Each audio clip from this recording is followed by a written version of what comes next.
what's happening in their region, because yes, we know we work with them, we know things are happening, but it would just be nice to hear from the horse's mouth, this is what's happening, these are our challenges and so on.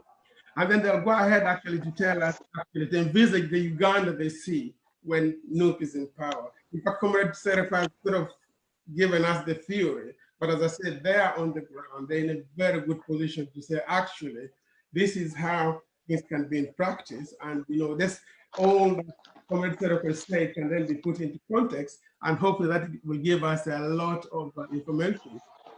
Particularly what we expect them to look at on today's program is the rule of law, actually. When Nup comes into power, I'm not saying if, I'm saying when Nup is in power, what actually would we envisage in terms of the rule of the law?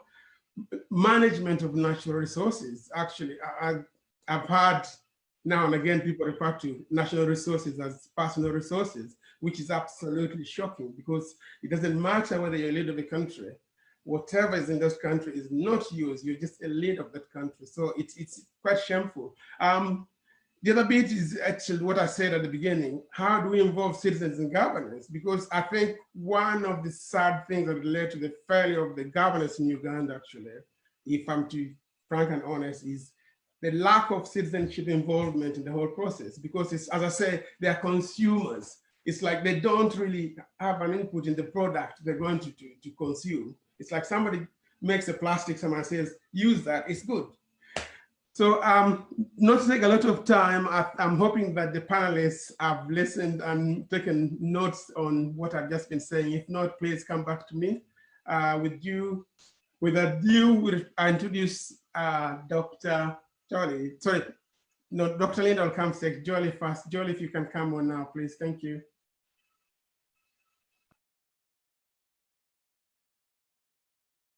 Jolie, you're muted at the moment. You're still muted. Can you unmute yourself? If you unmute yourself, please, Jolie. Thank you. Okay.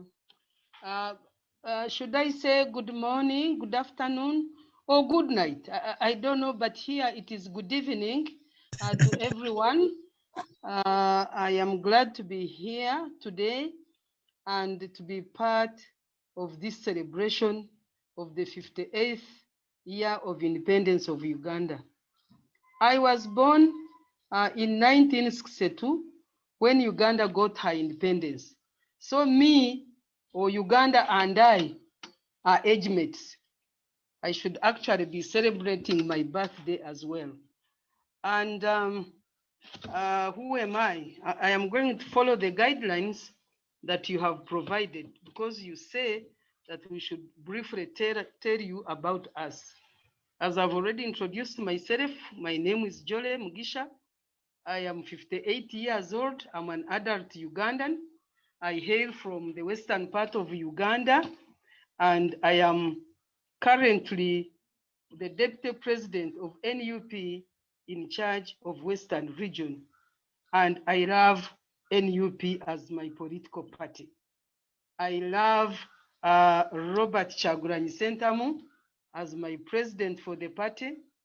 And I love many other members of NUP, and this beret, which I'm putting on, is my heartbeat. So that is who I am, and I am glad to be here with you today. I have been following on and off what has been discussed, and I want to inform you that back here in Uganda, what you have ably put across is what we are yearning for. It's what we are dying for. And if all of it could be unveiled and it becomes part and parcel of our daily lives here in Uganda, then life would be good. What is the good Uganda? What is the good Uganda? First of all, I want to concur with the theme or the title of the discussion. The Uganda we deserve. And I want to add that it should be the Uganda we want, because someone may deserve something and then it is not given. And from what I know, even from information back in the Bible, those days long time ago, power has never been given. power is taken, power is grabbed, whether from a relative or a colleague or whoever, power is taken. And therefore, as Ugandans who want a better Uganda, we must be able to stand up and demand and take the power and have the Uganda we deserve. So what is that kind of Uganda that we deserve? If you come back here today, there is very, very, very, very poor service delivery. I have told you that I was born those days long ago, so I have seen a series of governments. I grew up during Obote 1, then I became, slightly an adult during Amin's time, and of course from 1986, you can see I'm in my evening days. So I have had an opportunity to see all those governments, and I want to say that those days long ago, there were some good traits or programs or service delivery that was being done that this government has deliberately killed and has actually demonized so that the rest of Ugandans can believe that those were bad governments and therefore this one is the best. So we want to see a corruption-free country. There is a lot of corruption in Uganda, as you very well know. People, I used to live in a place called Nyabushozi, where the president comes from. Between 1986, when I left the university, between 1986 and 1990, you could hardly find a house that was iron roofed, even with mud and water, but iron roofed. But today, if you cross that place, everyone either has a gun, has the mategura. I'm sure you know what they call mategura, those mategura. Then these new roofing systems, everyone has a mansion. In some places, you'll find people with even airfields around their homes. So we want to see a Uganda that is corruption-free. I know you have been following what is happening in the media. You have seen money that has been collected for COVID. You have seen the vehicles that were collected for COVID from actually being forced out of donors. But you find that all that is being used for elections. We want a country where there is no nepotism. If you look at the most highly paying jobs in Uganda today, you'll find, I know you know that I'm from the West, but even within the West ourselves, we have, I don't want to call them cliques, but we have groups of people who are more people than others. So you'll find that nepotism is so high to an extent that even people who don't qualify to do certain jobs, to head certain institutions in the country, are given those jobs because of their link either with the first family, the man, or the husband, And in fact, when you look around what is happening, especially in the past elections of NRM primaries, you'll find that the two forces, the force of the first lady and then the force of the man, the president, are conflicting, over who takes what. So they are grabbing each and everything. And all that breeds insecurity. There is a lot of insecurity. People are dying left and right. People are beaten. They are maimed. And I am sure you see all that in the mass media. So we want a Uganda where people are free, where people are empowered and to manage their own affairs and to participate in the development of this country. We are looking at income inequality. There is a lot of income inequality. If you look at the pay of the civil servants, I worked for this country for almost 22 years as a civil servant. But if you see a salary of a university graduate, someone who has been to school for so many years, of a doctor who has had even to incur the school fees, the tuition fees, all the costs. If you look at the pay, what they are being paid vis-a-vis what the members of parliament take, what UPDF takes, I think there is cause for us to stand up and take up arms of votes and change this government. We are looking at opportunity gaps, of course, which is related to nepotism and all that I've talked about. If we go to the health sector, I come from the West here. Those days long ago during Obote's government, was it 11 good hospitals? There was one in Chiriandongo, another one in Abimu in Karamoja, there was one in now Mbarara or now Ntungamo district, and many other beautiful hospitals. But if you visit those hospitals today, they are in very pathetic situations, and therefore we want a health system that is universal to all. In Mbarara here, where there is a regional hospital, there are sections. There are sections where those who have money are treated like this, and they are given their kind of service in the hospital, and then where the other poor ones go. So we want, in that good Uganda, we want to have universal health care. I understand there is a bill that is being mooted in Parliament, but we want to have that one. When we look at transport, those of you who are of my age, but I can see all of you are young people. I traveled in a bus from Kampala to Jinja, which belonged to Uganda company. And those days, students were given, was it called bus warrant or something like that? But the kind of transport we have is not good for Uganda. I know you people out there, the kind of transport systems that there are in there. If you come back to ours here, the roads are very poor, the congestion in the buses, the insecurity. Even when you sit in a bus and are traveling, say, from Bunyoro or from Guru to Kampala, you'll find that when the bus, for instance, gets involved in an accident, nobody will know that anyone of such and such a name was there. So we want a transport system that is good for everyone. We want the railway transport. Of course, you remember the issue of the standard gauge railway.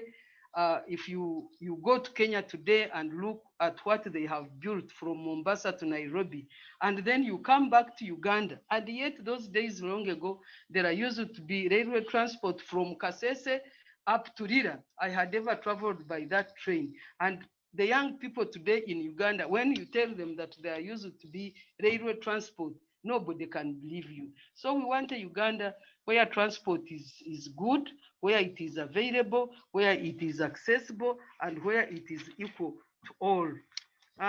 When you go to education, one of the issues that has been hindering development in Uganda is mismanagement of government institutions. I was looking at the Ministry of Education, for instance. This is an institution that is supposed to be headed by people who are highly educated.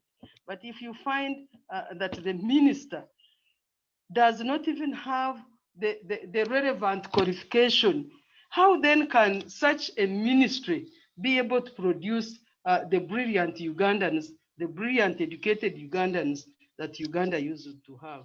So we are looking at the Uganda where education and other government institutions are managed by qualified people so that we can get the best out of it.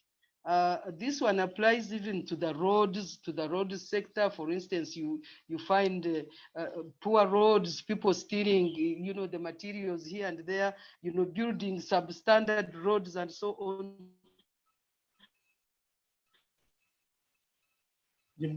Sorry, Jolly, you've gone off. Because the people who are managing those institutions to do that. Yes? Oh, you're back on. Thank you. Slightly went off. That's fine. Thank you. Oh, the internet is off. Is it on again? It's fine. You're on. Thank you. You're on. Thank you. Thank you. Okay. Then finally, of course, the most important part of it is the political transition. We are looking at the insecurity that we are going through as people who are on the ground. Of course, anyone found wearing a beret, there was, I don't want to call it a decree, but in the West, people believed because of the kind of... It's paused again. Sorry, Jolly, we can't hear you. I've talked of insecurity, I've talked of patronage, of the fear. People are so scared.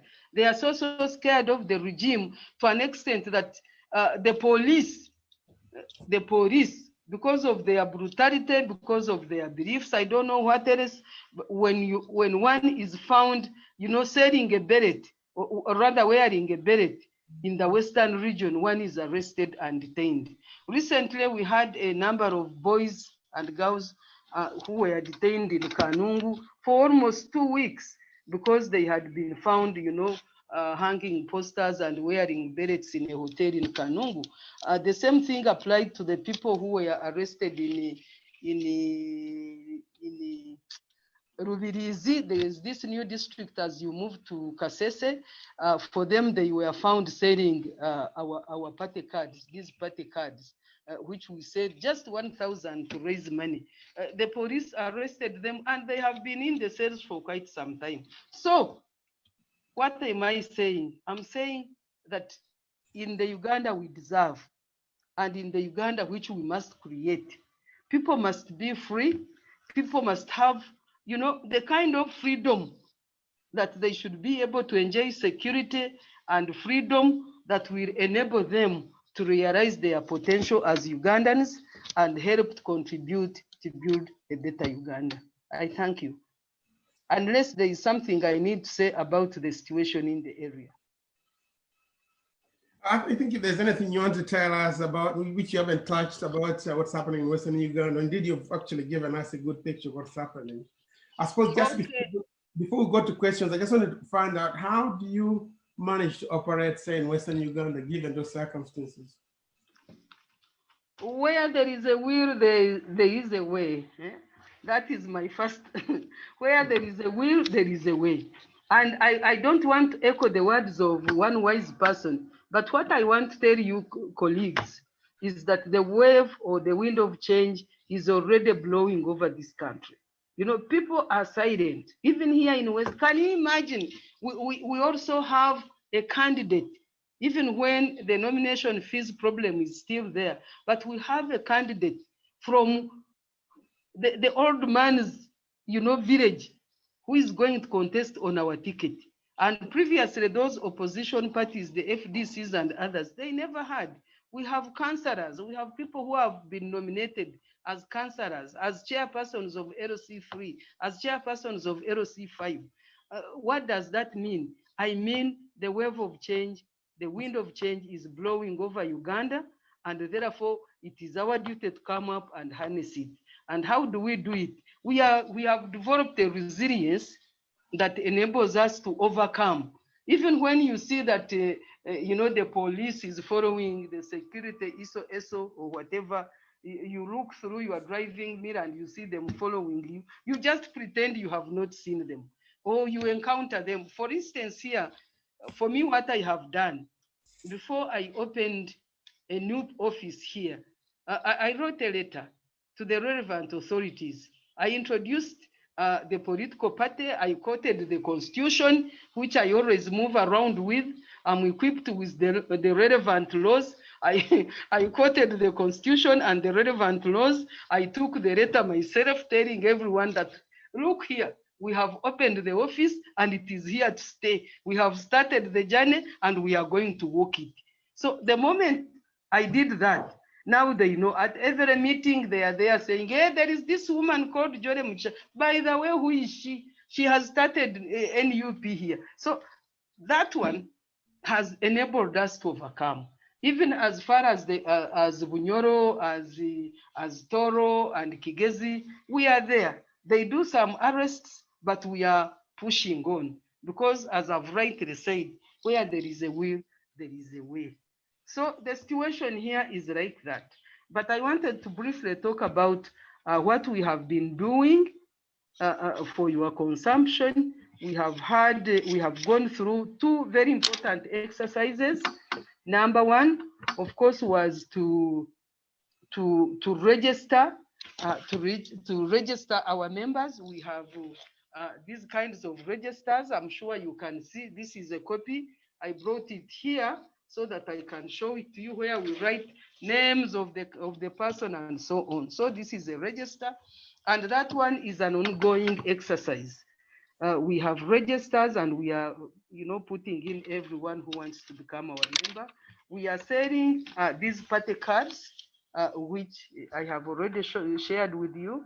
We are selling them and we sell them 1,000 Uganda shillings. And it is amazing because, NRM gives theirs for free, but ours, which we sell, people are scrambling for them. Then number two, because we were late, we didn't participate in the youth and the special interest groups exercise. We didn't, because here in the West especially, information came in late and it was, it was like secret and we didn't know, so we didn't participate. But we have ably participated in canvassing for candidates, a number of candidates to stand as councillors, for sub-county councillors, for district councillors, and so far in the region, we have been able to get 2 people who have been nominated, no, 3, because Mbarara City they have nominated the mayor. For Poto City, they have nominated the mayor. Ruchiga district in Kabare, they have nominated chairperson LC5. In Ruampara here, a new district, we also have nominated an LC5 chairman. We have been able to nominate LC3, these sub-mayors, like the mayor of Kawempe. I'm sure most of you are conversant with what is happening in Kampala. So we have nominated Mbarara City South and North. We have already nominated, those are not those are just ordinary mayors, like the ones of Kampala, Nakawa, and others. Then in Fort Portal too. So we have been concentrating on that one, and I can proudly stand up and say that despite the mindset about the West not really taking up NUP, we have been able to nominate people almost, I can say 70%, and I pat myself on the chest. So now we have embarked on the members of parliament. We have very, very good representation. But of course, as my colleague talked earlier, I don't know who said that, but somebody talked about nomination fees. But what we are doing here, we are encouraging members, because I am telling my candidates that I want people who are adding value to the party. I am not looking for invalids who cannot even produce, because for somebody to be able to help you, you must be able at least to take a step. And I use an example of a car. When you get up in the morning and you want to drive your car and you switch on, you must see the battery, the battery working.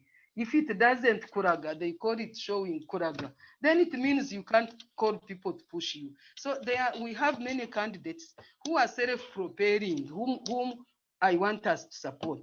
But so far, I have already signed for 15 members of parliament. And some of those are promising to raise their own funds, if only we can give them that push I am talking about. And yet some, about 8 or 10 for them, they are self-managing and they will not need our support. Where I have found some slight challenge is with regard to women members of parliament. The women, the historical part of it, we are the poorest of the poor. We have got to get permission from our husbands and sons, older sons and whoever. So the women are very few. And I want to request you that as we continue to fundraise, let's target to support these ones who have come up boldly despite the challenges which we have, so that we can push them and we have at least some representation of some sort. Otherwise, I think that is all. Unless there are questions, I am happy to have been part of this meeting. Yeah, bye-bye. I said, thank you very, very much. I think you've covered a lot in terms of the Uganda we want, not we deserve. I think you've made that very clear. It's what we want, not we deserve. And also you've covered a lot about the work you're doing there, which is very, very good. But I can say I'm of the same generation with you. And what I find really interesting, to summarize all your speech, you're basically saying we need a Uganda which is just pre-Museveni time. That was about it too. And I find that very, very interesting. Because apparently it was better than what it is today. We have gone back miles. Yeah, and I couldn't agree with you more in terms of everything. So thank you very much. And I know that Dr. Lena has been patiently waiting. And I know that maybe you've covered some points that she's going to cover. Some I don't expect her to repeat on what you've already covered. So, Dr. Lena, the floor is yours. If you pick up the gaps and then tell us more about the northern Uganda, and specifically West Nile. Thank you. Thank you so much. Thank you so much for this platform. I was so eager. I checked in very early and we had some hiccups. And then when Haman requested us to check back at some point, I couldn't, because now I'm saying of my in-laws. You know, they married off my daughter traditionally yesterday. So I have my goat crying behind me. I'm deep in the village in Terego, but I'm excited to be joining this wonderful conversation about Uganda. Where are we now? Where are we heading? I celebrated 59 to 60 years living in Uganda. Born in West Nile, raised in northern Uganda. The memories are so sweet until the time of Kaguta. And I'm glad I'm having this conversation deep in the village, from deep in the village, with the people, the realities of the communities. I'm really happy. I'm really excited. Let me start with, where are we as NUP, Northern Uganda? We are now coming to almost 1 month with an office in Gulu, plot 13, Timothy Okwera Road in Peche. We came having submitted a budget, a well thought out budget with activities and some things that are deliverable. Unfortunately, we started on a wrong footing because our dream facilitation was not possible. It was not only, we didn't only have a short shoestring, we didn't have any string. Out of 18 million, we were given 2 million. We needed to pay an office rent. We needed, 10, I think. Anyway, we needed to have an office rent. Originally, we thought of getting a shop, but we got a house. And we are renting that house 700,000 a month, which in other places would go about 3 million plus. Then Spartan and I don't come from Gulu. So we needed to look for accommodation for ourselves. We bent backwards. We have a big sister, big brother house, which we entered a week ago, just to minimize. We do not have our own transport, but there's some good Samaritan, a comrade in the struggle, and we have a vehicle which is almost eating half the money. But that's not where I want to start. I don't want to start from the book of Lamentations. I want to start from the Acts of the Apostles. We have a fully fledged secretariat. I don't know how many of you have gone to our Facebook page and interfaced with that secretariat. We have 12 volunteers full-time, and we have the rapid response thematic area. We have mobilization, election management, logistics and procurement. We have media and policy engagement, among others. And we're very gender sensitive. So we have women and also we have men. Then two, the second milestone, we have fielded candidates for most, if not all, elective positions. That is members of parliament and local government councils. We have a lot of hiccup in terms of nomination fees. Others can raise it halfway. I was very, not envious, but I admired my sister, Her Excellency Jole, when you said you actually do not want invalids. I'm surrounded with a number of them, if that is the word we are going to use for them. But very, you know, we were doing a nomination in Gulu, and we needed this candidate to come to Gulu. There's one who rode in the rain from Yumbe because he could not afford to drive. He rode on a motorcycle from Yumbe to Gulu. What level of commitment? There are some things that are priceless. It may not necessarily be the cash. So we have quite a number of them who are running for the very first time. Are you hearing? Yes, Somebody's yes, in bed. Somebody's in bed. Can you mute, please, if you have background noise, please? Can you mute? Thank you. Yeah. So we have to date fielded over 69 candidates for members of parliament. Yes, that's what he said. But that's what my colleague said, that she doesn't need invalids. You know, I was just responding and telling Sorry, her. Lena, But anyway, Lena, can I just interrupt you there? I think my understanding of what Jolie said was that not necessarily what she means. The person you're talking about is exactly the kind of people I think she was talking about. Those who can make an effort. She doesn't want those who don't want to make an effort. I think that's my understanding of her. But okay. And two, most of them, those 69 plus, some can afford halfway, but over 40 cannot afford. They can't. They cannot afford. They're first timers. They have a lot of challenges. I have been in the field. I know their realities.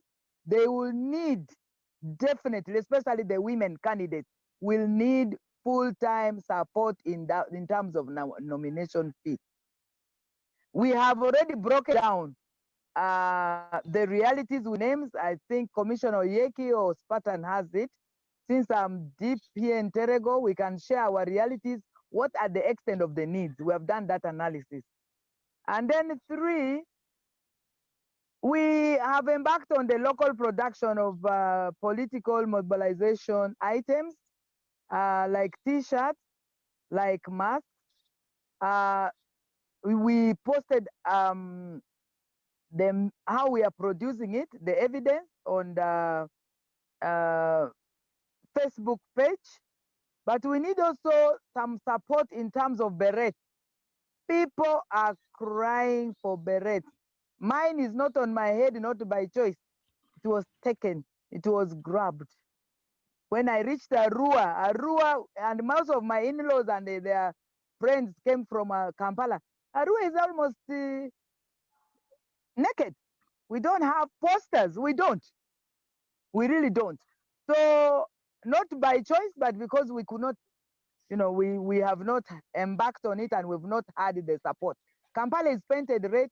Arua, we hope that by the end of this week, which starts today, we will be able to do that. The demand for the campaign materials, posters, berets. In fact, others have even said we should be giving them red gloves and red stockings if we can't afford the red beret.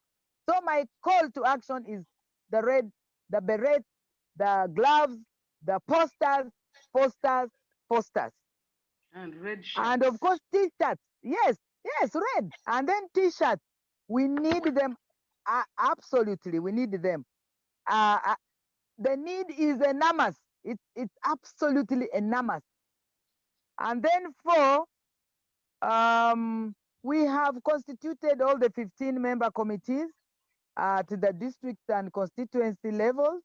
We now await to unveil them officially. But our efforts have, in the meantime, all gone to candidate identification, candidate support, analysis of what are their realities, and also kind of due diligence. Are these genuine? Because we have the experience uh, of the NRM fielding candidates and then saying these are NUP, members. We have that. So we have to do a lot of due diligence so that we get the right people. And we have done a lot of very good weeding and in practice. Then we need to go on training of candidates. Many of them are of the analysis we did before I came. Yeah, we posted it. Many of them are first timers. So how do you even put up a campaign team, the campaign budget, the campaign messaging, and understanding the manifesto and what NUP stands for, NUP values, NUP values, because we even have those members who have gone on the media and they ask what are the values of NUP and they snap. So we need to make sure they are well equipped. Since we are new, I mean a young political organization. So we need training of candidates with regard to our manifesto, which I believe up to now, I haven't seen the complete version, and we would like it to be out very, very, very, very fast. We have embarked also on unveiling candidates very strategically, where one candidate or two who unveil the message becomes a political pandemic. And one such example was the candidate that we raised for Aru. When we unveiled him, it became a political pandemic with massive impact. So we need to do those very strategically to pass messages. So that is the update from Gulu. We are on the move, and the sub-regional offices are also being, opened. Tomorrow I'll be in Arua town. I'll be able to see how far, because I were able to look at the office that was identified, and we hope the state will not again try to go and obstruct that. Then Lango is also very operational. We still have issues with Karamoja. I think right now Commissioner Yeki should be in Karamoja region, because they were asking for Karamoja to have two sub-regions, which is a bit risky. So he has gone to reconcile that. I'll follow that up, and I'll post an update about it. And we have a lot of enthusiasm on the ground. The community are just saying, we're all sick and tired. You people, can you help us to remove this man? That gives us hope. That gives us a lot of hope. Matters the NRM, the ruling party, the government itself, with all its militarization and monetization, is on an invisibility agenda. All our candidates, especially in Karamoja, and also some in Kitgum, their pictures, their posters were being pulled down. Even the one of the principal was being pulled down, including here in Arua. So we need to make sure that we are able to devise a means not only to wait and take them after they are removed, but also to prevent. We are going to have engagements with the RDCs, with the police leadership at the district level and at individual levels, so that we strip them as human beings, as citizens of Uganda, before being the police members of the police force or officers. Well, rule of law in Uganda, now I don't see it, my brothers and sisters. I see and experience rule by law. I see and experience rule by law, because as still a practicing lawyer and a judicial officer, there's a lot of disparity. My colleagues do confess, sometimes share with me. The first thing when you are appointed, there's a negotiation. Are you going to be on our side? By the way, there's a polarization of justice, delivery of justice. I'm telling you, they did that with me. 2017, I was nominated as a Court of Appeal judge. I will send 3 prominent retired judges. I'll reserve their name, but I'll inbox you. Please, can you stop being radical and stubborn and big-headed? Those are the words, not my words. So that you're on our side. Then I said, for me, I'm an independent justice practicing person. I'm not going to sell my soul. I want to go to heaven. So I'm not going to start negotiating with you guys and accepting anything. So my name was pulled off because they knew I would not be in it for exercising rule by law. Rule of law disappeared. It is now rule by law enforced by military, interpreted by our infamous LDUs. Red beret is a crime. Anything red is a crime. Yesterday, my own biological daughters, I'm just giving that as an example, was, she works with Uganda Revenue Service. So her introduction yesterday had a whole commissioner travel to this village where I'm seated, and then messages, we don't want to see red, there should be no speeches. Can you imagine? Can you imagine? They are dictating on my daughter. I pushed. Eh? That is how far the rule by law has gone to our bedrooms to dictate. My dress was red. I will post it. I will post it. So rule by law and divide and rule. Divide and rule internally, externally. Pitch Jolly against Lina. Pitch Komaket against both of them. And it is being done with impunity. They sent people you sometimes go to pray together with, and they start negotiating. There's a negotiation right now going on about me. And I think it now is about, not about, the latest one I had was 10 billion. And if I don't take it, they will intimidate me and so on. So that is the militarization, the rule by law that I am talking about. And it has just come with this regime. I never saw it. I've been a judicial for a long time. I had my independence of the judiciary as a judicial officer. There is no independence of the judiciary. The appointments, the cases that are handled, when they know you, Jolly, you are independent minded, and there's a case that they have a lot of interest in, they will transfer you and post me, who can easily be intimidated or bought or militarized. So it is very massive. It is very rampant.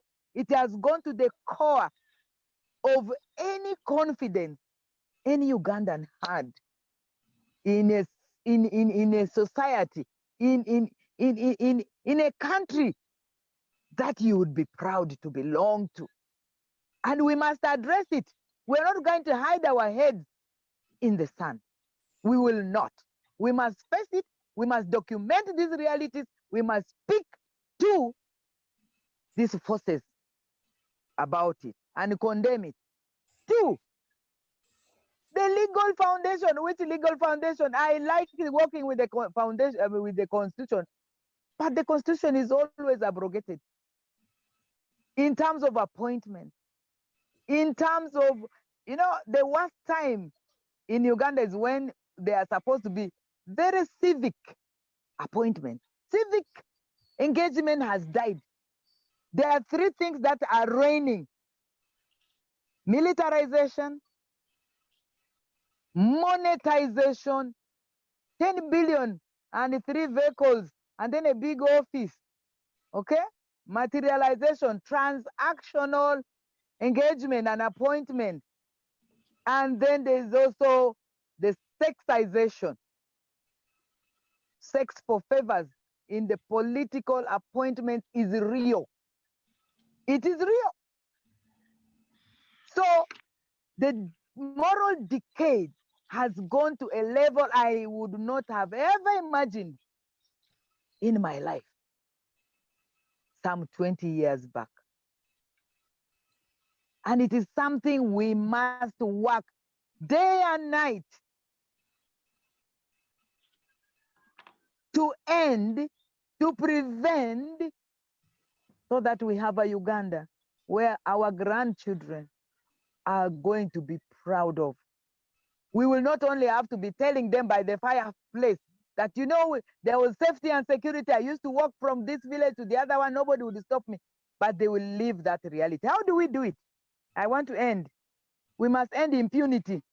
Even within our organization, within NUP, there should be no excuse at all because I slept, I was with the principal in the jail. I have suffered, so I can get away with the impunity. No way. No way. That must end. It's not a reward. It's a duty we owe. We hold this country, the safety, security, and full and equal participation and human dignity, which has now been so degenerated. We owe it in a trust for the next generation. And NUP, the communities in northern Uganda rely on you. They rely on every comrade present here, listening, that yes, it is only NUP that can do it. And they have evidence how the others can fail and have failed the communities. Please, let's not let down that hope, that small candle left as a commitment to our people. We should start mapping how we are going to end this impunity. I heard the disciplinary committee, and it must be decentralized. We must be also held accountable. We must be called to books. How far have you handled some cases? 2, we need to institutionalize all our activities. Appointments should never be a favor because I was sent by principal or I am the son of the deputy principal doctor. We have to adhere to the principles of fairness, of qualification, of inclusion, and the dreams of every Ugandan. We must stop waving, oh, this one is a Muganda, this one is a Nacholi, oh, with this one. No, we are beyond numbers and we are beyond tribes and we are beyond religion. We must deliver. 3, we must document our realities deliberately and start measuring ourselves now. We do not have to wait for 2021. And we should never think of 2021 as an end. 2021 is another milestone. We are thinking short term. We must start thinking holistically. Yeah. What is our doctrine of change as NUP? Our doctrine of change and political participation is well stipulated in our founding document, which up to today is still a draft. It's so beautiful. Social democratic. Social, pro-people, human, Ubuntu, Dano, Bada. That is what should be at the core of our key activities. I want to end by saying that unless we put human dignity, human identity beyond the religion, beyond the tribe, beyond education, beyond, in fact, I don't even want to be called doctor. I just want to be called Lena. And also we acknowledge it's not one person's journey. It's not one person's struggle. It's all our struggle. And last week, I end by saying, when I was interviewed in Gulu, in my office, they said, hey, you're in opposition, DP is in opposition. And I proudly said, we NUP are not in opposition. We are in the struggle. And the struggle is for all of us, without any exclusion. We have the support of the people, and we have the hope of the people. We have the trust of the people, and we have the wave of change. Let's ride on it. Thank you very much. Wow. what can I say? It's just absolutely, I think I'm actually lost for words for the first time because I think I've got a lot of words always, but I think that is fantastic what you've just sort of brought in. And what really sticks to me is you're, again, it's the same theme as what Jolly was saying, is sort of bringing what used to happen to what happened after Museveni, or from Museveni on. I think it's really sad because this is a man who went out to say he was fighting for good governance, for this, and ironically now we have a system which is worse 100 times from what you're explaining, worse than what we had. And it's almost like we're going full circle and then back to the past position. So I think you've really summed it up, and with your experience and knowledge and skills, we are very sure that indeed, both of you, what you've said, leaves us very confident about the future of the party and indeed the country. I think that obviously we talked about the candidate fees. Just again, I'll go back and emphasize what I understood from what Jolie said, is that we need people who are also trying, not the ones who are just sitting down and, sort of saying, let this happen. So like the man you said rode from there, that's a typical example whereby, straight away, he deserves to be supported because you know that he doesn't have the means to do it, but he's trying to do it. But if you have someone who's sitting down and doing nothing, then obviously you help yourself, then we'll help you. I think that is what I've taken out of this. And in terms of mobilization, again, I think sort of taking from both of you, you're doing an excellent work in very difficult circumstances. That as a diaspora, we can only applaud you and thank you so much for your time, sacrifice, and indeed, much as we are part of the struggle. I probably think you're doing a lot because you're in day in, day out, you're being followed by people, and it's so real. For us, it's like, yes, it's real, but it's a bit distant. So thank you very much for that. I think it's been a very good session. And just before I I'm going to hand over to Grace to introduce two people who unfortunately have had the experience of the brutality we're talking about from this regime. So Grace is going to introduce them and hopefully they can speak to us. And I've also had a lot of people commenting that, why don't we have Luganda? Just to say, we always have Luganda, for the change, let's have English today. So I'll hand over to Grace to introduce the two gentlemen. Thank you, Grace, over to you.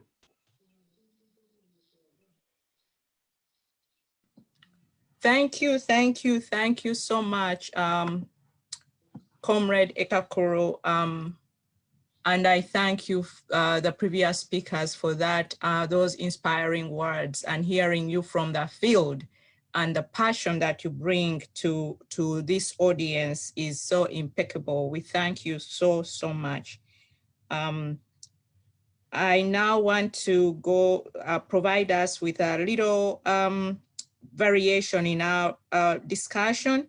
We have two gentlemen that are here with us to share their own experiences, maybe 5 minutes each, to kind of bring to face, bring out some of the experiences of Ugandans, of us, but especially those that are in our home country.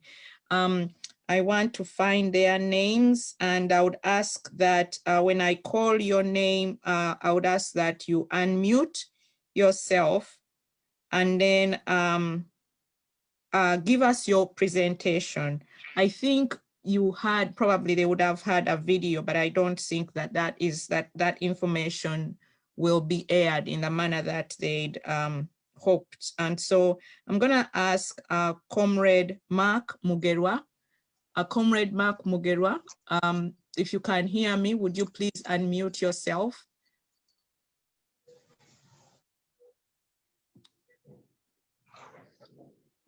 Yes, Comrade Mark Mugerwa. Comrade Mark, and ladies and gentlemen, we have Comrade Mark Mugerwa. He is going to speak to us in Luganda because that is his preferred language to communicate in, and I hope that we give him a space to communicate.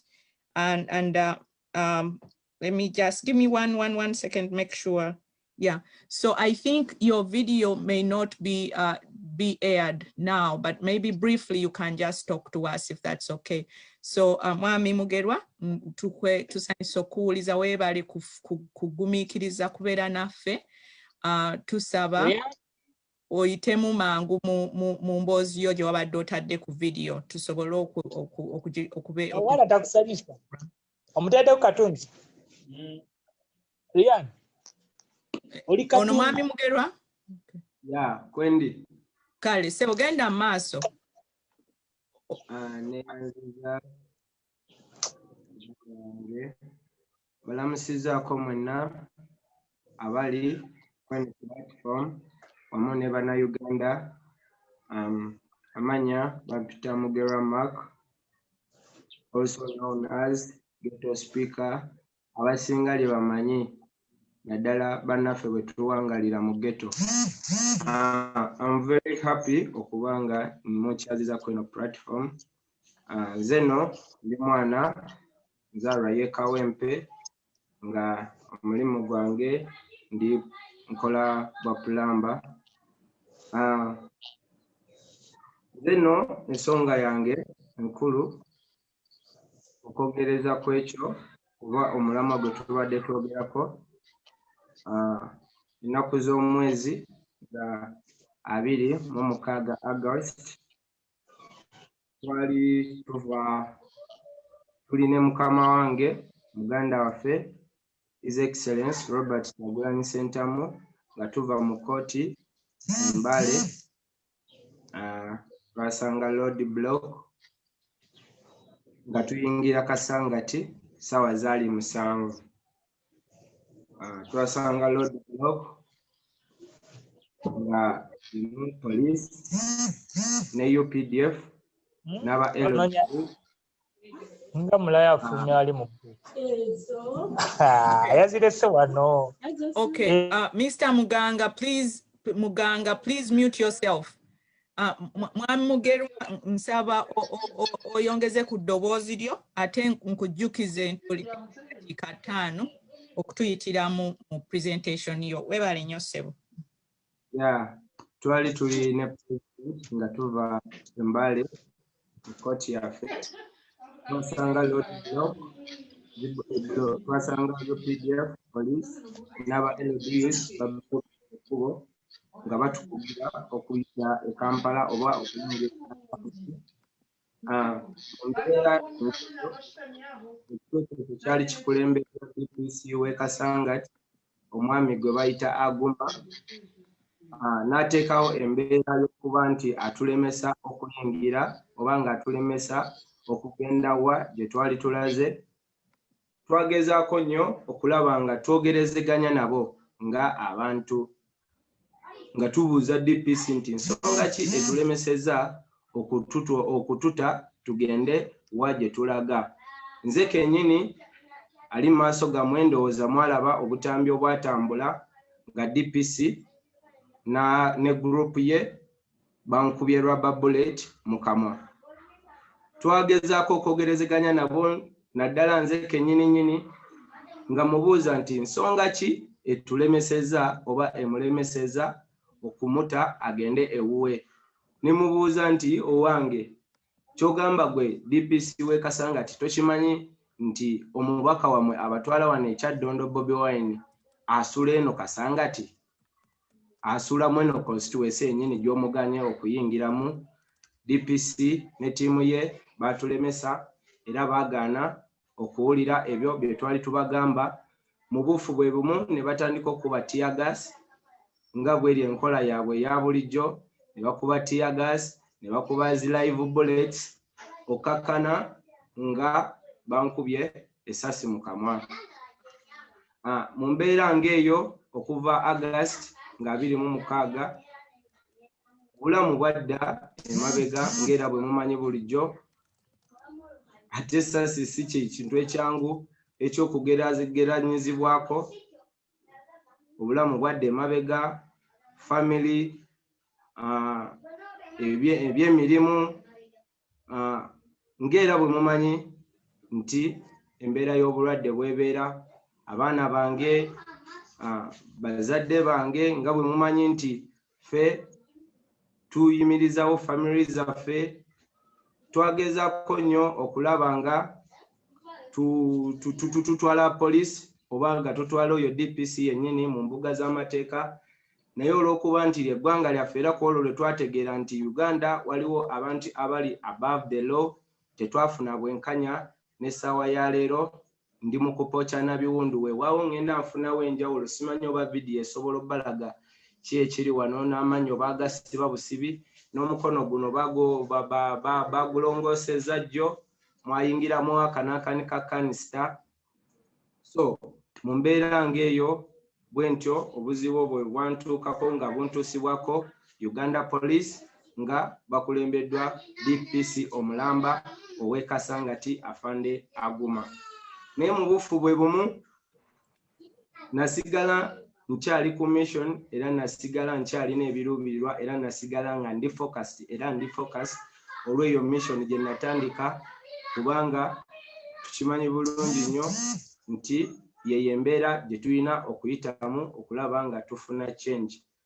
Wabula baganda baffe manyi bulungi nnyo nti eriyo abatulaba ku platforms ez'enjawulo, musigale nga muli focused, musigale nga muli solid.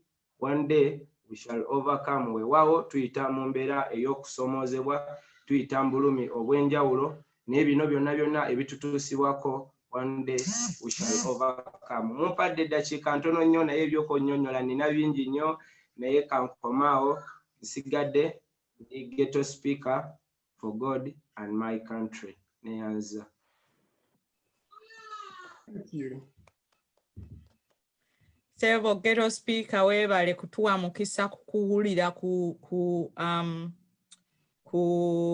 story kimbuze mu Luganda, munsonyiwe nange Oluganda lunkyankalanyeko katono, naye nga ndi mukyala Muganda.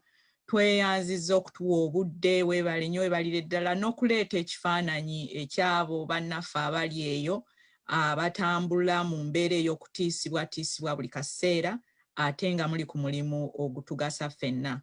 So thank you so much. We can't thank you enough. Twafunye omukisa okuba nti osobola otwegattako mu ngeri y'emu. So I would want to also invite now Madam Chair, can you just, Madam Chair, summarize? It would be nice if you summarize in English, just in a few sentences, what is said, because. Okay, for your sake, I'll do that. Okay, thank you. For Mr. Ikakuru's sake, I'll do that. But Mr. The ghetto speaker said briefly that he, on August 26th, he was coming from Bale and was brutally attacked and shot by a rubber bullet. There was tear gas involved, but more so that these crimes were instigated by the police themselves, and the DPC in particular. They hold him responsible. So they have tried to seek justice since then and have failed, and yet he has suffered severe injuries as a result, which have impacted his well-being, not only him as an individual, but that of his family and his health. He was traveling with Honorable Kyagulanyi in one of those Mbale associated issues that were being handled in August, on August 26th. He concluded by stating that even as the situation is that dire, he's still nursing his injuries, that his spirit wasn't broken. He's still holding steadfast, and he understands that some of that is some of the price that people have to pay, and continues to encourage us that he's holding on firmly, committed to the struggle, and wished us very well. He mentioned that he had more to share, but because of time not permitting, he was ending his presentation there. So thank you so much again, the ghetto speaker, Mr. Mark Mugera. So I would like to transition to Mr. Kavuma. Mr. Kavuma similarly is going to give us a little bit of his experience, again, sharing with us live on Zoom. I hope he is, Mr. Kavuma, I hope you can hear me and unmute. Similarly, he will also be talking in Luganda, and I see that Comrade Ntambi has also been doing some translation in the chat room. So thank you so much, Mr. Kavuma. If you can hear me, please unmute and then start talking. So Mwami Kavuma tukusanyukidde, webale okutuwa omukisa okubeerako naffe. Tumanyi obudde bugenze naye nga otuwadde omukisa okuyigirako okusinziira ku mboozi yo gy'oyinza otuwa. Naawe tujja kuwa eddakiika 5 mu bwangu otuyitiremu ku mbeerayo n'engeri gy'obadde mu struggle. So Mwami Kavuma, woba woli unmute. Bannange mwenna abali ku platform wano neyanziza omukisa guno gwe mumpadde okwogerako mu maaso gammwe. Proud Hooligan aka Legend. Nsibuka Wakiso. Ennaku z'omwezi nga 26 ogw'omunaana 2020 twali ku kooti, High Court Mbale. Twali tugenze ku misango gya Mr. Robert Kyagulanyi Ssentamu, our president, gye yawaabira poliisi okumugaana okugenda ku radios ne TV okwogererako, ate nga tuli mu campaigns eziyitibwa scientific. Munnange we tutuuka ku kooti tebaatulwisa, baatutandikirawo okutukuba tear gas. Mu kutukuba tear gas nga tuyimiridde ku motoka ya Mr. Robert Kyagulanyi Ssentamu, bankuba tear gas mu magulu obuntu obucupa obwo. Omusajja yakasuka n'akasuka nga bw'atukuba mu magulu, then omukanga bwe gwambuka bwe buti ne gutuuka ne gunyingira amawuggwe ne geesiba, nemba nga sikyassa bulungi. Tuba tukyali awo munnange, oluvannyuma ne bankuba kanisita ya tear gas ku lubuto, n'enjokya t-shirt wano neeyitamu, n'enjokya olubuto ne lutandika okubulidinga omusaayi nga mungi. Olubuto mu kubulidinga omusaayi nga mungi, nali seesobola bulungi, bansitula ne bantwala mu ddwaliro.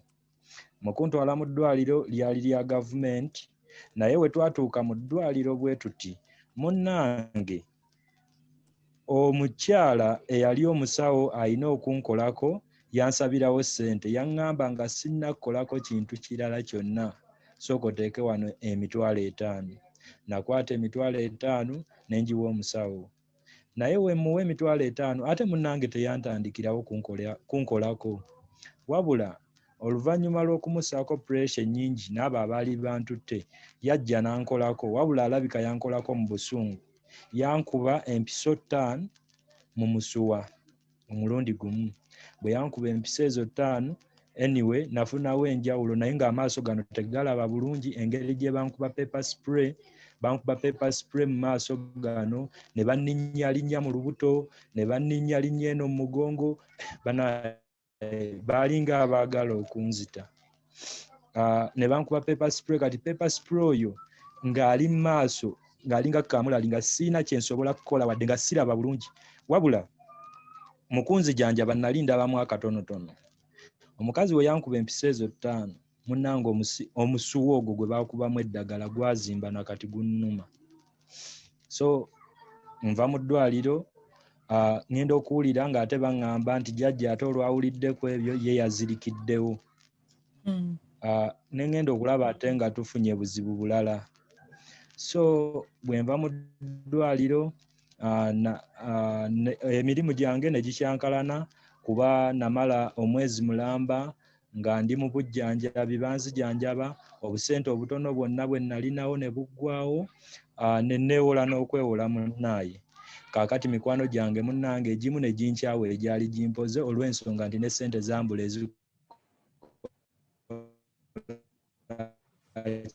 ezibaddiza. Limited nga nkolanga advisor, olumu nga nkolanga painter, kubanga twakolanga painting, wall branding, printing awo ku Nassa Road. Naye munnange omulimu saddamu gufuna olw'ensonga namala ebbanga ddene nga sizze ku mulimu. Nayina abantu bendabirira, abantu 3, nga mulimu maama wange sister wange ne brother. Sister wange ne brother nali mbaweerera, naye munnange olw'ensonga nti ssente natuuka nga sikyakola, sikyalina busobozi bukola, n'omulimu nga sigulina, munnange emisomo gyagaana era gyakomaawo, era kati embeera eriwo yakweyiiya bweyiiya. Naye nasigala ndi mugumugana amaaso nga we mugalaba, nyinza okuggyako wano gaalubindi ne mugalaba go mamyufu, gaamyuka we mba musobola okugalaba obulungi. Gaamyuka kati light tegasobola light. So buli wembeera ne light ennyingi amaaso gaba tegalaba bulungi, gabaako olufu olwa tiyagas oyo gwe bankuba. Wabula oyo pepper spray gwe bankuba yanjubula face eno yonna, neeyubuka amaliba nensigala kati mulimu ebizigira mu face muno bw'oba ontunuulidde bulungi nonneetegereza. Naye nga obwo obulabe bwonna bwantuusibwako eri poliisi ya Uganda, Ugandan Police ye yakintuusaako ekyo kyonna. So nga mmaliriza nga mbagamba olw'akadde akatono ke mumpadde, ebyo byensobola obbanyumizaako ebitonotono in brief.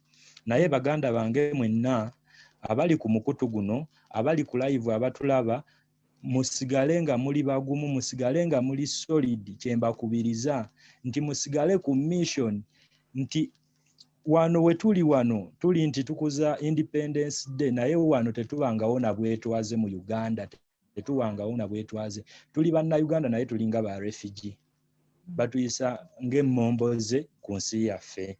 So nsigala nga mbakubiriza nti mubeere bagumu, musigale ku mission. 2021 Robert Kyagulanyi Ssentamu is our next president. Independence tujja gifuna nga Robert Kyagulanyi Ssentamu ayingidde obukulembeze bwa Uganda, wabula pannaawo tetulinawo independence. Neyanziza akakisa kammwe kano bannange okunkyazaako ku platform yammwe. People power.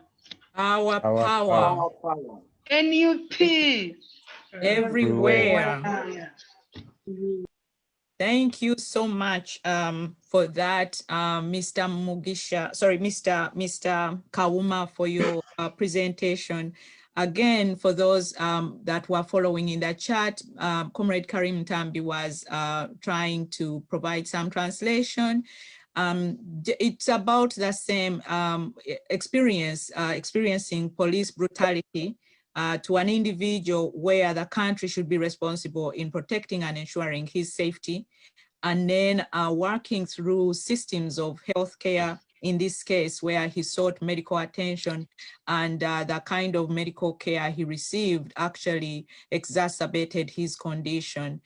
He still survived with several injuries, but says that his spirit is still strong. He concluded by mentioning that in Uganda, we have not really had independence, and that the independence we are seeking for will likely happen after the change of this regime to post-Museveni government with Honorable Kyagulanyi as president. So we thank you so much again for your time, both Mr. Mugerwa and Mr. Kavuma. Thank you so much. There was a question here about how can we work to support foot soldiers that are dealing with these kinds of issues and then I think there's some commentary that's going on in the chat. So I just wanted to pass that on. Now we want to use a few minutes to transition to our last part of our engagement. And thank you so much, those who have been on since we started, to the next moderator, Miss Rebecca Nava. Please lead us through the question and answer format. Thank you so much. Thank you so much, Comrade Grace Chiboneka. I welcome you all to this next session, and this will be the FAQs or Q&As. My name, I'm called Nava Rebecca. I'm based in the Kingdom of the Netherlands, and I'm the NUP or People Power Coordinator. And I'm glad to be here. Thank you, Grace, Peter, for moderating the first two sessions, and of course, our panelists. Dr. Lina and Miss Jolie. It was a pleasure to have you. And we constrained with time, so I'll go straight to the questions. The first question goes to the two panelists, and we were asking, let's take ourselves in February 2021, and they announced His Excellency Sentamo Chagulani is the President of the Republic of Uganda. What do we expect as a NUP? What will be the first fixes that will be done in the first 100 days? On to you, Honorable Jolie Mugisha, I can see you. Yeah, thank you very much. That is a very, very beautiful question. Actually, it is a whistleblower. We have a manifesto which is still in the making, and I believe that once the president is sworn in, we shall be able to embark on executing that manifesto. But we have core governance issues which we shall follow as a new government. And among these, I'm going to read quickly, is we shall look at national unity and reconciliation. That is an area that will be very necessary, bearing in mind that we are in diversity under many political parties, and then the ruling government and all the atrocities they have done. We shall embark on building a Uganda that is dynamic, mixed economy with strong and social conscious. We shall look at human rights in the first 100 days to ensure that there is security for all and that human rights are observed. We shall look at the governing institutions, the governing institutions of government, and we shall strengthen them in the first 100 days as soon as our president takes over power. And then, of course, we shall look at security. You're not hearing me? No, go ahead. Someone just introduced. Okay. Then we shall look at the security of persons and their property. I think those are the core key areas which we shall look at in the very first 100 days of taking power. Other areas of course, we shall bear in mind that we have to be gender responsive in whatever we shall be doing. And, we shall have everybody on board without discrimination. Thank you. Thank you so much. On to Dr. Lina. Do you have any compliments, submissions about that question? Yes, thank you so much. And that question is a prophecy. It's definitely going to happen. There's no doubt about that.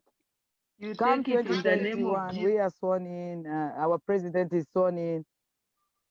Amen. Yeah. I want to agree with my sister Jolie entirely, but also looking at the issue which is dividing us so much now is the unaddressed historical injustices. We are going to be looking at a very united, not cosmetic unity, but a real unity beyond.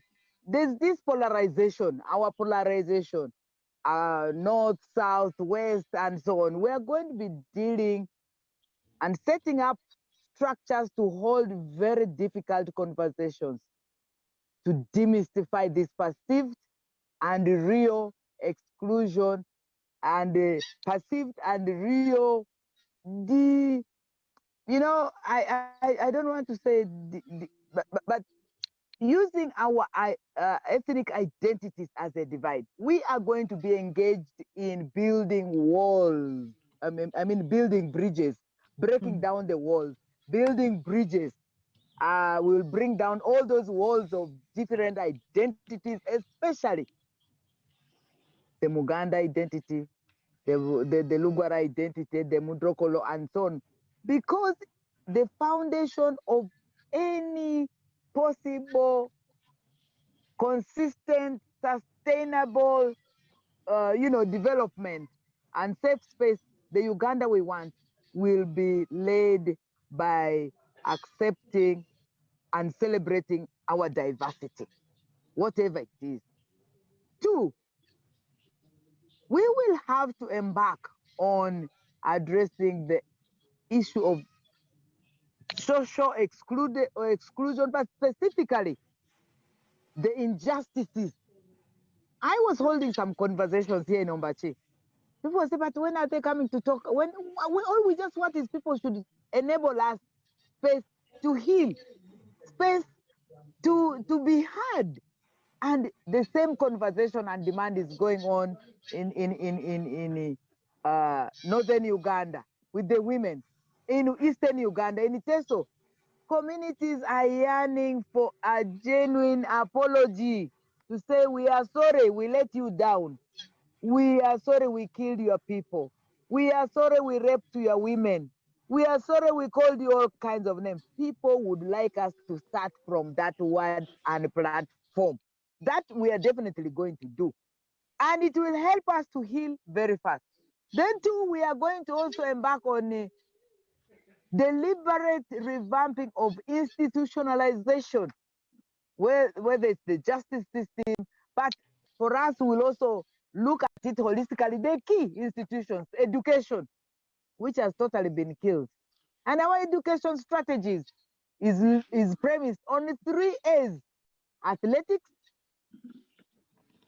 arts, and academics. The first 100 days, we are going to be making sure we roll out that strategy. It is powerful. It is inclusive. And we're also going to embark on making sure that communication is for everybody. We will communicate transparently and we will operate in utmost good faith. How are we going to do this? We are going to ensure that we will listen.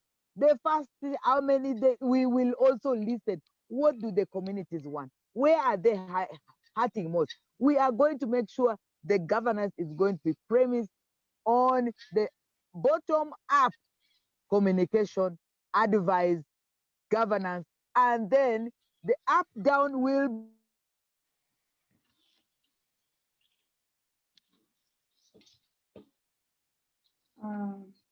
I think we're losing Dr. Ali now. be listening. Okay. And then ensuring that we also, revamp the institutions that work with, that have the confidence of the people. Cultural institutions, religious institutions, is different institutions, because people are totally shut down. We are first going to let them talk. People are going to talk, my sisters and my brothers. So we, including us, by the way, they are going to be talking to us. We will need to listen, and we have to prepare for that. Whatever our citizens have in their heart, the first 100 days, we must listen, we must document, they will be giving us the real solutions. How do we move forward? But with education, definitely they're buying the 3 A's: academics, athletics, and the talent. That is art. Then finally, spiritual. Spiritually, we are totally decayed, by the way. The suicide levels here so high. A young handsome man hangs himself. Eh? People do not know. Exactly. So we are going to be making sure that we address people's health holistically. The mental health will be at the core. We will use the 4H, the head mindset. We will address these issues. Set up institutions that will be doing, the conversations and listening and documentation. The second H is the hands, skills, looking at what traditional are in place, what is the status quo, because that is the time for us to put a governance thermometer and say how high is this fever. we are talking about today. And then the third is the heart. People, we need to restore confidence. We need to restore and accept and celebrate that you are human. I am human. We work together. You are because I am. Since I am, therefore we are. Okay? We must get out of that compartment. For us, because we are social democrats, we thrive deliberately on humanity, on Ubuntu, on the people. Dano. Okay? Then finally, we are going to make sure the journey of governance next is inclusive. We're not going to dictate it. We already have the regional settings. What are the aspirations right now that we can document and learn from the West? What is working in the West? What is working in the North? In fact, I'm giving a sneak peek of my governance strategy right now. Many of my advisors are from the West. Many of them are from Uganda. Many of them are from the East. Much as the issues we're discussing are in respect to how do we mobilize in Northern Uganda. Okay? Deliberately, let the West have a say in what we're doing in Northern Uganda. Let the South have a say in what we're doing in Northern Uganda. Let the East have a say in what we're doing in Uganda. Let the diaspora link us and say what works in the context of the global reality for Northern Uganda. Let's document this. And we are going to come up with a strategy that will not only make us take off, we are going to fly. I thank you. Thank you so much for those words, Dr. Lina. And for my team, Doreen with YouTube, could you help me send the questions that may be coming in? Peter on Twitter, then Grace JB on Facebook, and Grace on Zoom. Please keep those questions coming. And there is one thing that both of you have commented on, and that's unity. And we had a question in the Zoom session. One participant asked, what does NOP intend to do to unite the other political parties, especially the ones in the opposition? Because it started off as People Power, a pressure group, and then it transformed into a political party. So what are the ways, what methods or modes is not going to use to unify the opposition in case they go to power? Good. I go first. Yeah, Jolly first. Going first. All right. Yeah, sure.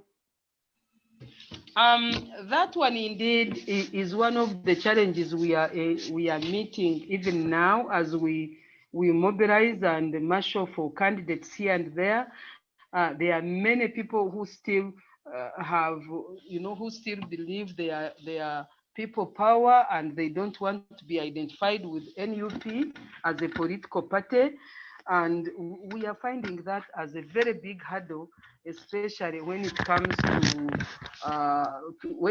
to the selection of candidates.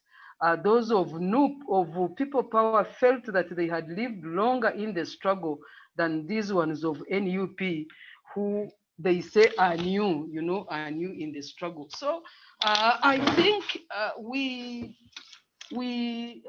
don't have an official position on what the party intends to do. But for us, for me in the region, what we have done is to embark on sensitization. Communication is a very, very important strategy. We are talking, we are sensitizing, we are mobilizing all these people, and we believe that once nominations are over, we shall go back and have these people in workshops, in rallies, in seminars, in communication strategies, so that we can talk and educate them about the importance of having to merge the two. Because for me, what I've been telling them in this region is that People Power, indeed, as you very well know, as a pressure group, which had to have some clothing of some sort that would enable them or would enable us to go on the poll, on the ballot paper.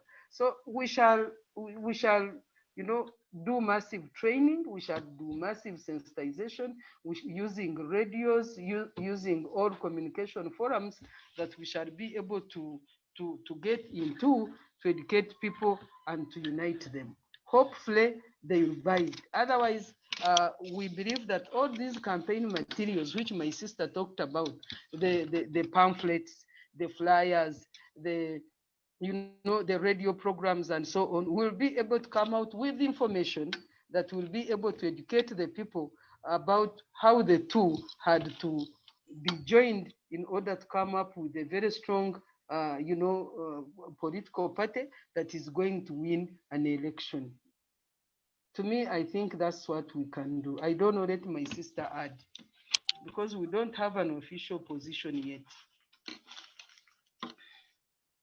Yes, thank you so much, moderator, for that the dimension of unity, especially for the opposition. We are in the struggle. We have been always looked at as the underprivileged.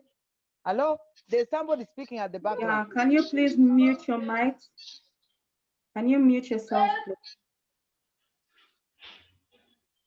Okay, go ahead. Yes, thank you so much. When I was requested to join first the People Power, then we moved to NUP together, that journey. There's still somebody talking at the background and it's disorganizing me. You see, it is in Runyakore. Moderator, can you mute, please? Hello? The host can do that. Hello? Yeah, go ahead. You know, we have quite a number of strong, prominent political parties on board. JEMA is on board. UPC, the one of council, I forget his name. He was supposed to have been there. Walubiri is on board. CP is on board. Quite a number of these political parties are on board. That we don't take for granted. It's a step forward. We will continue to hold those very difficult conversations, not with individuals, but with the political parties and the political institutions from a position of power. You know, they would like, I've gone to some of the conversations and they say, now that you're on board, you need to be, specifically the Democratic Party president called me, my former party, called me, now you're on board, we respect that, so we are going to let to direct that you are officially the moderator and the mediator for, we are not going to be released, you know. We have our terms of how we are going to politically engage with these parties, because for them, they started as political parties in opposition. We started as a struggle, bearing the aspirations of the people. We must never lose that. We must never lose what propelled us, what catapulted us into where we are today. We are going to be inclusive and respectful. When I was, one of my induction messages was that, please, however much other parties will speak disrespectfully, abusively, or violently, please do not respond. Ours is peace. Keep quiet if you must attack. That is what I was told. There's been a lot of social media things. I've never responded because I took my induction very, very seriously. So we are going to be very inclusive. We are going to document every step. We're also going to be very cautious, by the way. Very extremely cautious that each of the political parties in opposition or that are coming on board to hold negotiations is coming with utmost good faith. uberime fide. They are not coming in bad faith and taking advantage of our wave of change. Yes, we will engage with them. And as a government then, we will deliberately have a policy of inclusion, of holding honest conversation, deliberately, sustainably, not as an event. We will make it as part of our journey, sustainably. And some of you, I will advise, will be on those teams, on those delegations, not teams, we shall now be in government. So those delegations specifically. And the role of that delegation will be political engagement for other political parties to buy in, to come in, to join us, so that together we are stronger. And then we are also going to make sure that the terms are fair and just, not unjust, not malicious to weaken us. And then we're also going to go to the people. What are they saying? What are the people saying? This is our journey. It's going to be very, very inclusive. And also we'll engage insofar as it will make us stronger. Thank you. Thank you so much, Dr. Lina, for that submission. One thing that that you've made a point is about communication, that Yes. NOP intends to communicate a lot. And I think that's one thing that we're lacking as a nation. And that's why right now we are in a very sorry state, because there is lack of communication between the different institutions in Uganda. And I can see two people who have questions in the Zoom meeting. Muganga Douglas Katosi, can you unmute yourself and bring on your question? Thank you. Thank you, moderator. Can you hear me, Nava? Yes, I can. I've followed the conversation right from the start. And even within the chat, I was raising a number of major points that have been put out. But what majority of Ugandans agree on is that the situation at hand is not good, and we wish that it changes. But as a citizen on the ground in Uganda and as a member of the National Unity Platform, I am concerned, and I wish to raise a query to those holding positions of authority in the administration of the National Unity Platform, that we need us to have a chance of being free or liberated.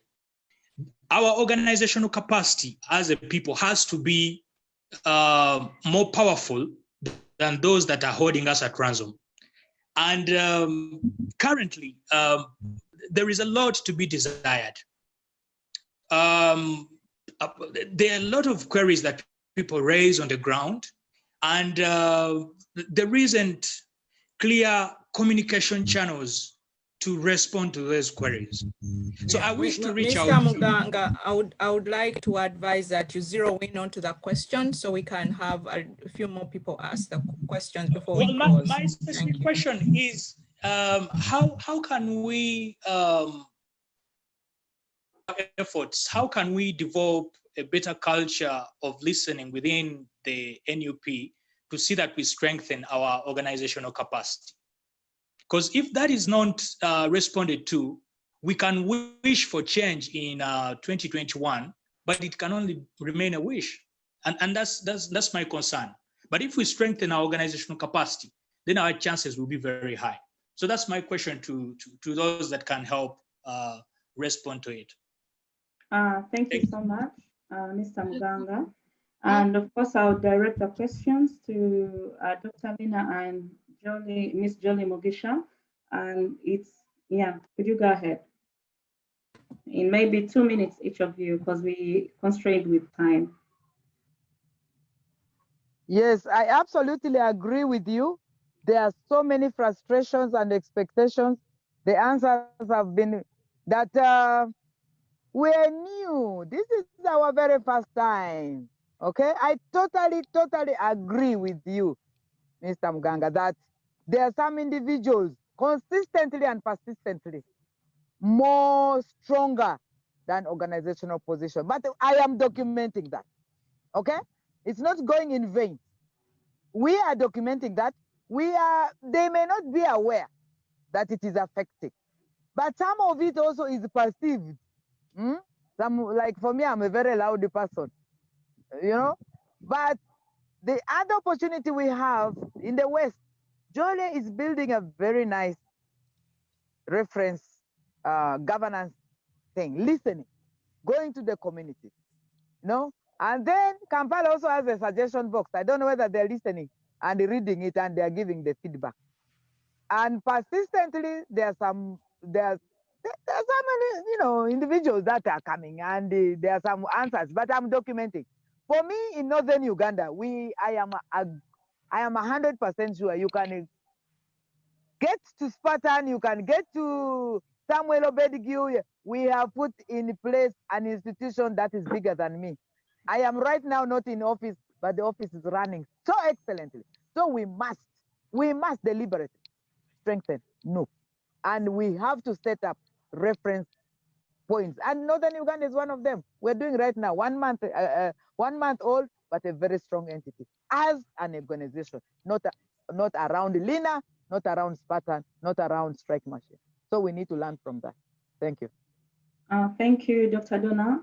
Sorry, Dr. Lina. On to you, Ms. Jolie Mugisha.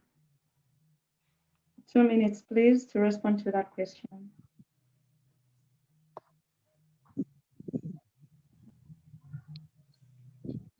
Jolie is off. Oh, let me unmute. Oh, she needs to unmute. Yeah. Okay, am I on? Yes.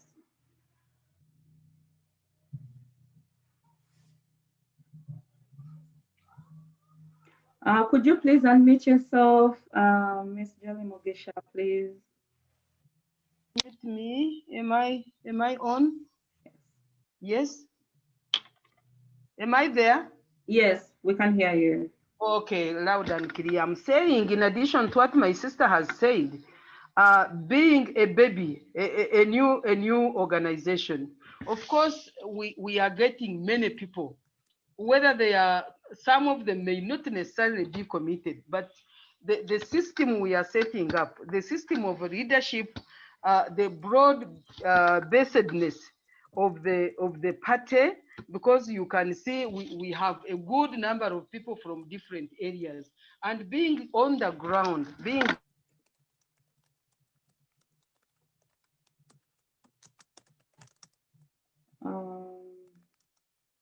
Miss Jolie, we're losing you. Down to earth, I think, is one of the trainings, the sensitization programs. We have talked about the development of governance institutions. I want to believe that when all that is in place, then we shall be able to overcome. Because definitely we are planning. We are a diversity of people. We are brought from different cultures, from different institutions, from different, all walks of life, different backgrounds. And when we come together, I want to believe that all that diversity, that basket of wisdom, will be able to propel us to the next level in our governance of this country as soon as we get to the power in 2021. Thank you, Ms. Julie Mugisha. On to the next question. Can I? Goodbye. Goodbye. Yes.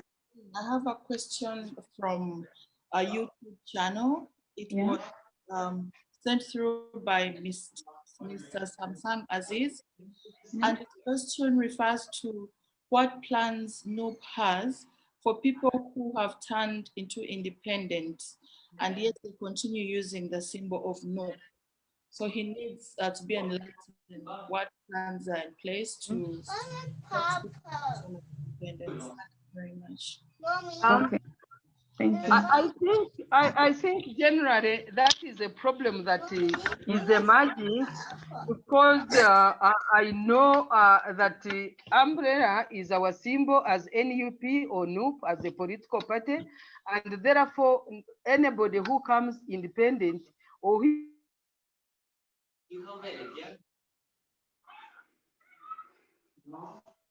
who comes because of being aggrieved by as our flag bearers, that one we shall handle administratively. I want to believe that the party has power to write to electoral commission to inform them that those people are independents, and they certainly can't nominate them with our symbol, so they have to go with another symbol. But when it comes to mobilization, sensitization, to trying to to remain within the party, we are not going to support them, because we are a family of NUP. We are fielding candidates whom we are going to support as a party. Therefore, the independents will be, unless they are in areas where we don't have candidates. If they are in areas where we have not had candidates of our own, we shall consider them. But where our own candidates, then I think as far as they are concerned, we may not be able to support them. Thank you so much for that contribution, Ms. Jolly Mogisha. Maybe just to add on, I think after the nominations, we're not only going to spread the gospel of NUP or People Power, but we're going to spread the gospel of the umbrella, because they are going to elect symbols. And we are supposed to communicate more with the umbrella than the NUP and People Power. Maybe that's when we can segregate ourselves from the other candidates who are coming as independents. And on to the next question. May I just chip in one example, 1 minute? I yes. promise. One example, please. Hello? Yeah, hello, go ahead. Yes, in Lango sub-region, I'll be going there on Thursday. They have formed what is called the rainbow. Hello? Yeah, hello. Hello? Please, could you mute your mic, please? Those one not talking. Can we have Dr. Lina go ahead? Yeah. What?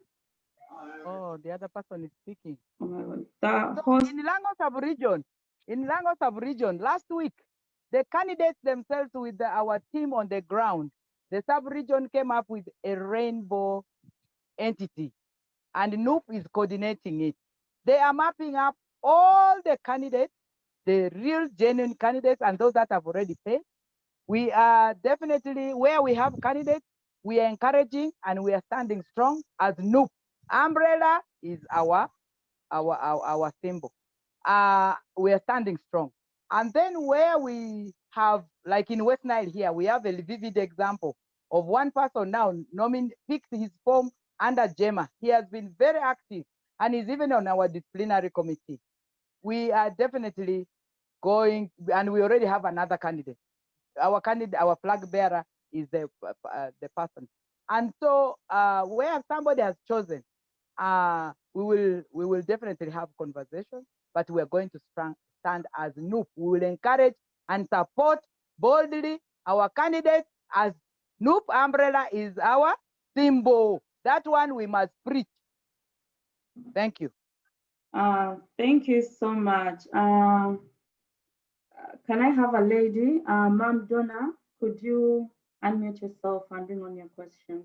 I can see you, Stephen Birija. I'll come to you. Mommy, fine. Good evening, comrades. Good evening, Mama Rina.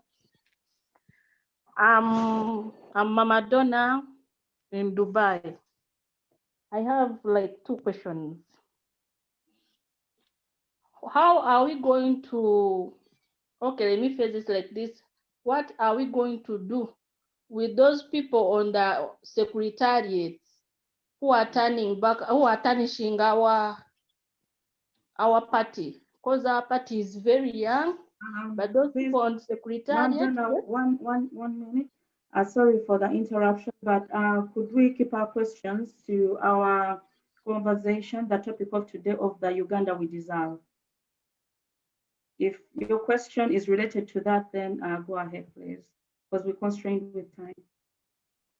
Okay, let me leave that one. Thank you. It's okay. We can still answer it. It's okay.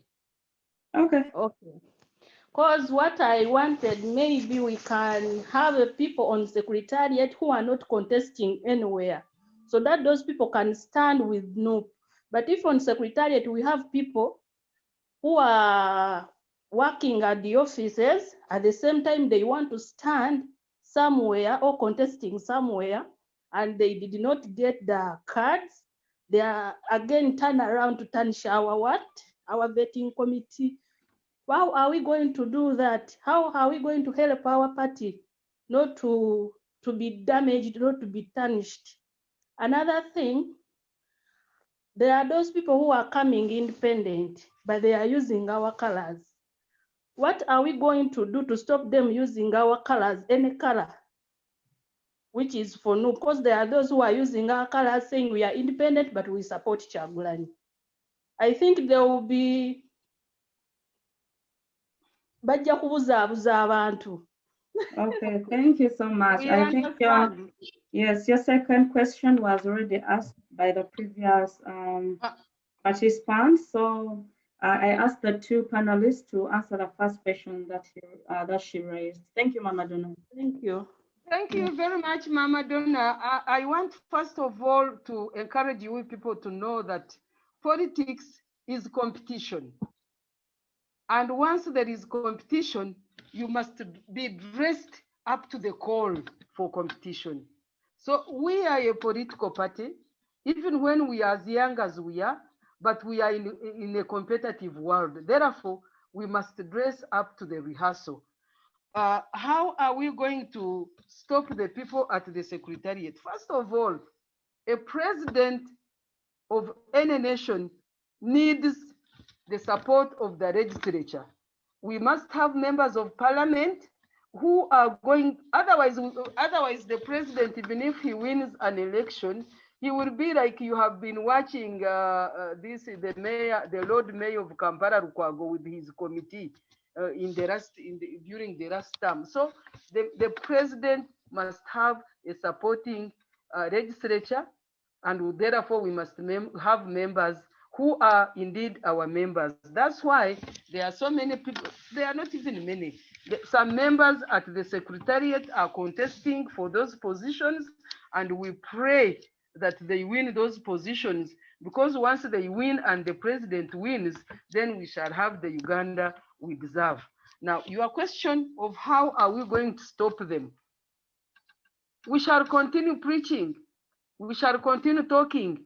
We have talked about communication. We have talked about sensitization. We have talked about lobbying and support. All those strategies we shall use to ensure that all those who are competing with us or who have sentiments on our side, then that they come and join us in order for us to have a good fight. Otherwise, those challenges are expected, like any other party. We shall marshal through. We shall see how to go around them. Technically, some of them, like we have talked about the secretariat writing to Electoral Commission to stop anybody who is not our flag bearer to use our colors, to use our symbol. And definitely even Electoral Commission, even as much corrupt as they are, they will not be able to give any of our colors and symbols to independent candidates. I thank you and encourage you to keep on even praying for us.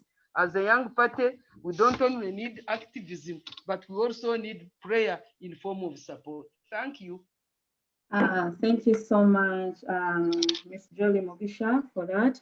Unfortunately, time is against us, so we're not going to continue with. I'm going to take one question from Stephen Barriger. Unmute, but please go straight to your question because we need to have the closing remarks from our panelists. Because due to calls, we have to end this meeting. We should. Yes, sure. Yes. Stephen Barriger, one question, and then we have closing remarks from Dr. Alina and Ms. Jolie Mugisha, our deputy principals. Can you unmute yourself, please? Thank you. Thank you very much. My name is Stephen Barriger. I'm in London. If you follow me, I write quite a lot in defense of people power and NOP. Well, I was the first to write about the Uganda we want when the principal asked us to contribute, and I think it was widely shared. My concern is we seem to be giving conflicting messages to our followers, which is quite absurd. And that lack of clarity brings in confusion.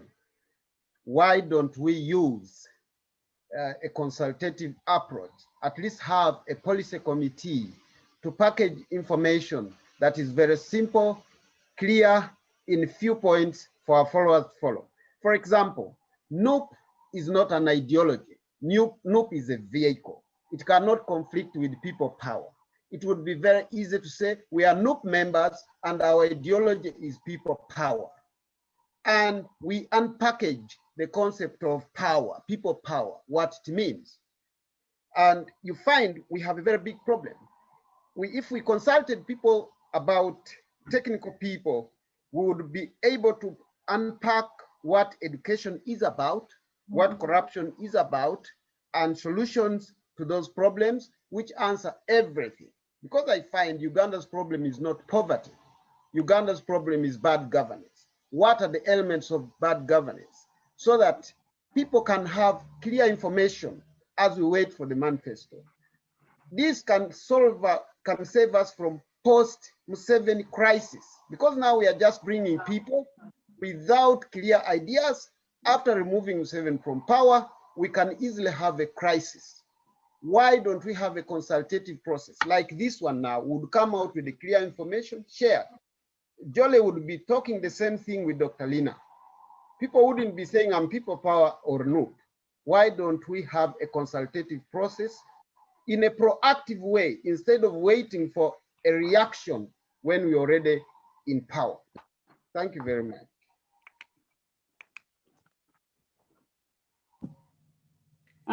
Thank you so much for your question. Dr. Lina, could you respond to that, please? So before she responds, Ms. Nava, perhaps she responds with concluding remarks at the same time, so we can end this, come to a conclusion of this meeting. Okay. Yeah. Thank you. Thank you so much, moderator. Thank you so much, each one of you. My sister Jolie, thank you so much. I take home one thing: we need more of this conversation. This conversation that speaks to the reality. It should not be an event for independence of, but it should be structured, and we engage. We engage, we document, and we also have critical take homes to implement in action. There must be call to action out of these conversations. I totally agree. It has been a long time, a long day for each one of you, and some of you it is a long morning. But I want to conclude with the two things. I totally agree with you, my brother in London, that we must have a deliberate committee, policy engagement committee at the national level. We already have one for northern Uganda. We do. They're actually coming up with the key critical issues that we shall be speaking to, and we shall also be consulting. We don't allege, we consult, we document, we research. There must be a lot of research, and aligning it to the regional, to the grassroots, to the regional, to the national, to the international realities of governance. That we need it as of yesterday. 2, building a strong NUP. No more excuse that we are young. No way. We're already out. We are walking. We are running. We must deliberately demystify that we are young and we have it. No more excuses. Where we have faulted, we must learn from those faults and come out to correct those faults very staunchly. 3, there's a policy committee headed by Amanda Serumaga. The membership of this policy committee, we need to see the constitution, we need to see its composition, and we also need it to go out there to you people. Many people think we don't have a policy committee. We do. How does it relate to the regional realities, policy engagement, alternative policies? We must start doing that as of today and tomorrow. We must make those demands. And Johnny, let's take that up because we sit on the high command, we must take it. We have to write that these were some of the key outcomes of consistently. By the way, this is not the first time it has been raised. It is very consistent, and it must be acted upon. And failure to act upon it, there should be some alternatives. I don't want to say some repercussions, but I mean, in case it is not taken up, as it has been not taken up earlier, what are we recommending as this platform in terms of our call to action for a vibrant, relevant, well-researched, known policy committee? What are the policy frameworks? We need that. We need to give a timeline, and we need to give an ultimatum. By the way, it's time to start speaking and acting tough. So in my conclusion, this has been one of its kind platform. I thank you so much. I've learned a lot. I have learned a lot. I've relearned a lot, and I will reflect on it, especially in terms of implementation in northern Uganda. I would recommend, can we also have region-specific conversations like this, where we have specifically for Eastern region, another one for Western region, another one for Northern region, and it should be consistent and also time bound. Let it be 1 hour, 1 hour. When we don't keep time for one reason or the other, it affects our next participation. It affects your participation. So let us try to do that consistently. So my call is, this has been great. Moderator, can we have another one? Can we have more other people speak, even those from the diaspora speak?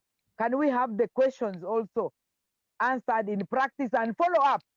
I wouldn't want to see those beautiful queries ending up just as a casual conversation.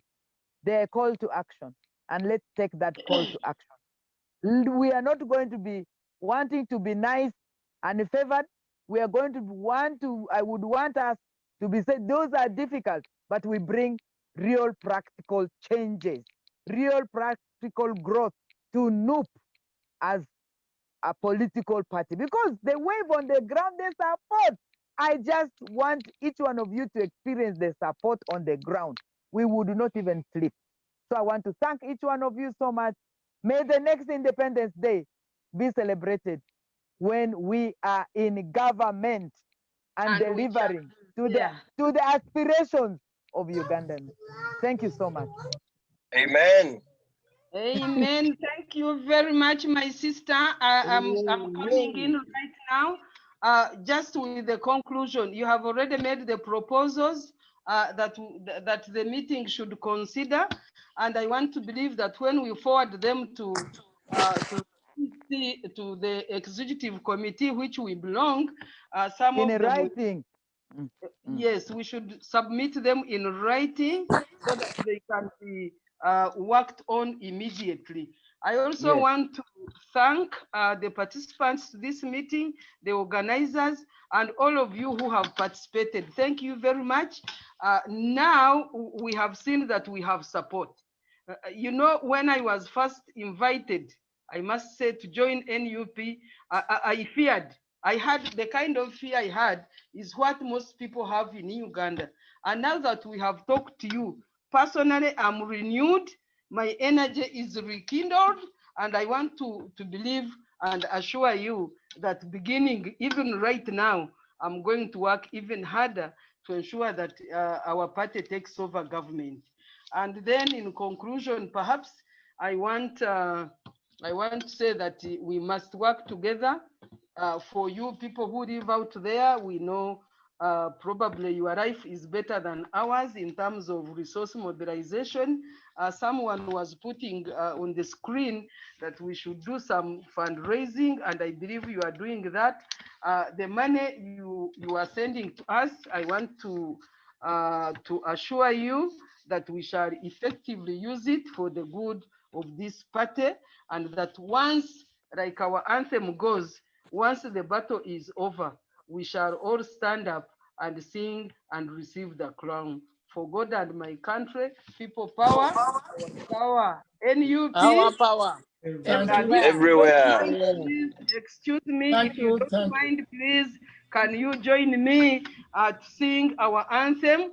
For me, I sing it in Runyankore, Dina sings it in West Nile language, and all of you, I don't know whichever language you have, but we can sing it together and end our meeting because I think it is getting very late, okay? Do you mind goes like Yeah, this? person now singing Langi. Okay. Now each one in his own her own language. For me, it goes Orugamba.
So, ladies and gentlemen, thank you so much for having this special time. And again, this is Grace Chiboneka from Seattle, Washington. I appreciate you all for participating and showing your enthusiasm, understanding and communicating, as well as recommitting ourselves to the aspirations of Ugandans through the work that we are doing.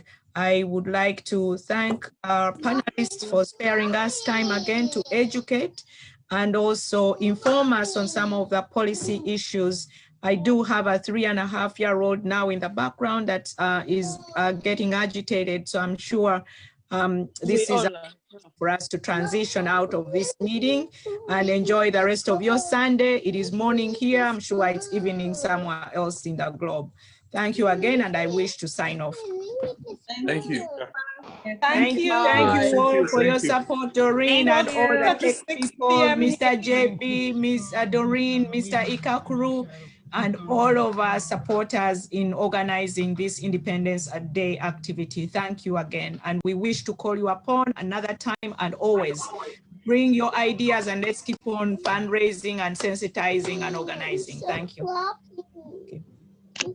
Thank you. Thank you. Bye-bye. Bye-bye. Bye. Marina, bye.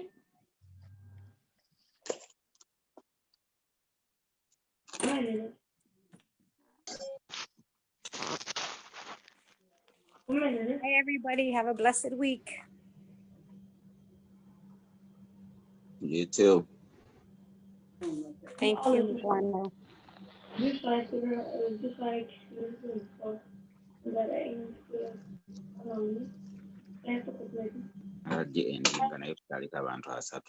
Bye, everybody. Salute. Goodbye. I'm signing off. Ciao. Oh, my face one. Bye.